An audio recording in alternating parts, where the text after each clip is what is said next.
Wala nang maraming paligoy-ligoy pa, diretso sa punto na.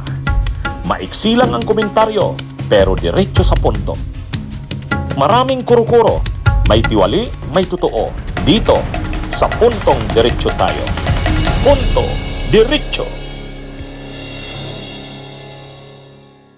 Napansin natin sa pag-appear ni dating DPWH Yusek Bernardo sa DPWH, hindi niya masyadong binabanggit si Jingo Estrada. Ha? Diniin ni Yusek Bernardo, dating DPWH Yusek Bernardo, si Chis Escudero. Yun, diniin talaga. Saka si sino pa ba? Si Bong Revilla pa nga, at saka si Nancy Binay. At saka yung staff yung Office of the Executive Secretary, yung kausap niya daw yung USEC ng DepEd, si Ulaybar. Pero hindi si Jinggoy. Samantalang si Jinggoy ang sentro ng mga sinabi ni Bryce Hernandez at saka ni Alcantara. Si Jinggoy saka si Joel Villanueva. Pero pagdating kay Bernardo, hindi si Jinggoy. Bakit? Nililigtas ba ni Bernardo si Jinggoy? Alam naman natin na si Bernardo, tingnan nyo dyan sa picture, oh, di ba nanunumpa siya kay Mark Villar? Nung naging USEC for Operations siya, na-promote siya sa DPWH, naging undersecretary siya, ang nagpanumpa sa kanya si Villar kasi yan yung DPWH secretary noon. Panahon ni Duterte. At ang padrino ni Bernardo, nakikita nyo dyan, oh, nakatayo, sino yan? O, di ba si Erap yan? Kaya ibig sabihin, Erap boy o tao ni Erap, itong si Bernardo. At sa totoo lang, ang background ni Yusek Bernardo, dati siyang city engineer, siya ang city engineer ng City Engineering Office, head siya noon sa panahon ni ERAP ng Manila City, na City of Manila. Kaya tao talaga ni ERAP 'to. Sa katunayan hindi niya naman kinakailayan na ang kanyang padrino ay si ERAP. At nung si Alcantara naman, tao niya 'yan. Unang-una, pareho sila taga Bulacan. Pangalawa, tao niya sa City Engineering Office ng Manila si Alcantara. Nang ma-appoint siya sa DPWH, kinuha niya si Alcantara. Dinala niya sa District Engineering Office ng Bulacan. At doon na nila plinano yung mga anomalya sa flood control. Kaya hindi nakapagpataka na hindi niya idawit si Jinggoy. Hmm? Kasi nga malamang pinoprotektahan niya si ERAP o ang mga Estrada kasi padrino niya ito, eh. Padrino niya ito mula sa simula. Ang impluwensya ng mga Estrada ang naging dahilan para siya maangat, ma-promote sa DPWH. Kaya lang mali rin 'yan. Kung talagang may siya, magko-cooperate na siya kasi mag-a-apply siya sa Witness Protection Program, dapat tell all. Sabihin niya lahat. Hindi yung may pinoprotektahan siya, eh. Kaya nga maraming nakapansin, parang ang daming hindi binanggit niya.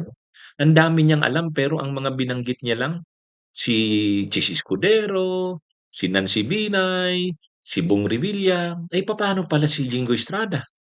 Oh, wala, hindi binanggit. Kaya dapat pagpaliwanagin uli ito. Ang alam natin, tatanungin siya sa Senado eh. Sabi ni Senate Blue Ribbon Committee Chairperson Pilufing Lacson, papagpaliwanagin daw nila si Yusek Bernardo. Bakit parang ang mayroon itong mga nilampasan eh? Parang may pinoprotektahan eh. Parang may nilampasan. Tama lang naman, papagpaliwanagin siya niyan. Kasi kung mag-a-apply siya sa Witness Protection Program pero mayroon siyang mga nililigtas, ay hindi maganda yun. Dapat, kung magko-cooperate siya, sabihin niya ang lahat niyang nalalaman, hindi yung may pinoprotektahan o may nililigtas. Hindi naman tama at maganda yan.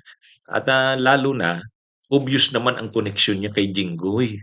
Kasi nga, maraming pictures magkasama sila ni Jinggoy. At nang sumumpa nga siya kay Mark Villar nang ma-appoint siyang USEC, si Era pa ang kasama niya. 'Pag sinama mo si Erap sa tabi mo nung nanumpa ka, ibig sabihin nagpapasalamat ka sa kanya dahil siya yung nagpadrino sa'yo. Kaya mo nakuha yang posisyon na yan.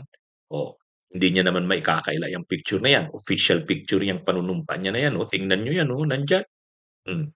Kaya dapat hindi niya iligtas si Jinggoy. Kahit padrino niya ang mga Estrada, huwag niyang iligtas si Jinggoy. Kasi kung ililigtas niya si Jinggoy, hindi siya karapat-dapat mabigyan ng proteksyon sa Witness Protection Program kasi mayroon pala siyang pinapaligtas. Selective pala ang kanyang mga sinasabi. Ayan. Ayon kay dating DPWH Undersecretary Roberto Bernardo, si dating DPWH Secretary at ngayoy Senador Mark Villar ang nagrekomenda sa kanya na maging Assistant Secretary ng ahensya noong 2016 at maging Undersecretary noong 2017. Ito ang pagkumpirma ni Bernardo sa pagharap niya kay Senador Risa Hontiveros sa Senate Blue Ribbon Committee. Panuorin natin ito. Ayon sa isang interview kay dating DPWH Secretary Babe Singson, nagulat siya nung nabalitaan nila na biglang naging ASEC at USEC kayo pagkatapos nung kanyang term. Supposedly, nag-outrank kayo sa ibang mga career officials na nauna sa inyo sa department. So, tama po ba nung 2016 kayo ay ni-rehire bilang ASEC at nung 2019 naman kayo ay na-promote bilang USEC? Tama po?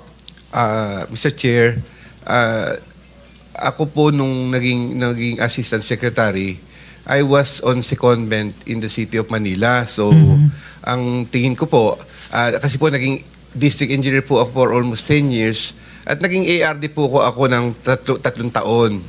So, yung pong stint ko sa Manila ay I can consider po as kung hindi man po equivalent ng isang regional director ay tingin ko po ay malapit doon sa experience na yon bilang civil engineer na naging city engineer po ng Maynila.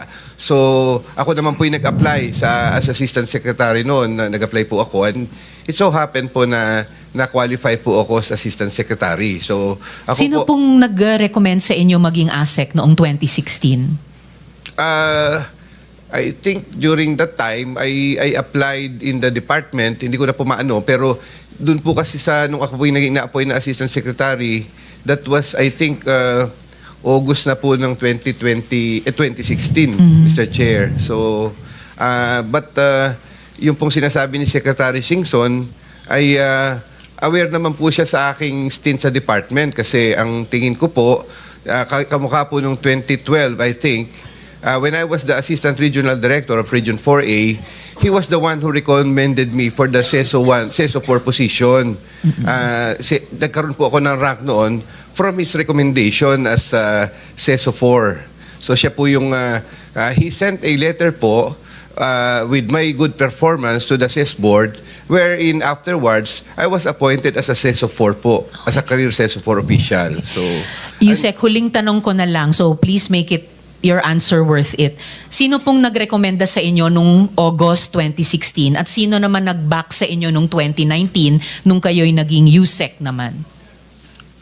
Mr. Chair, I would like to, na yung Assistant Secretary, nag-apply po ako noon sa department. Hindi ko na po maano noon kasi alam po ni Secretary Singson yan na while I was on secondment with the City of Manila, I usually talk to him and tell him na Mr. Secretary, ang ano ko po ay sa DPWH. Kaya lamang po noon, ang sabi po niya sa akin ay tulungan ko si Mayor Erap. Tulungan ko na rin po si Mayor Erap sa pagpapatupad ng mga proyekto.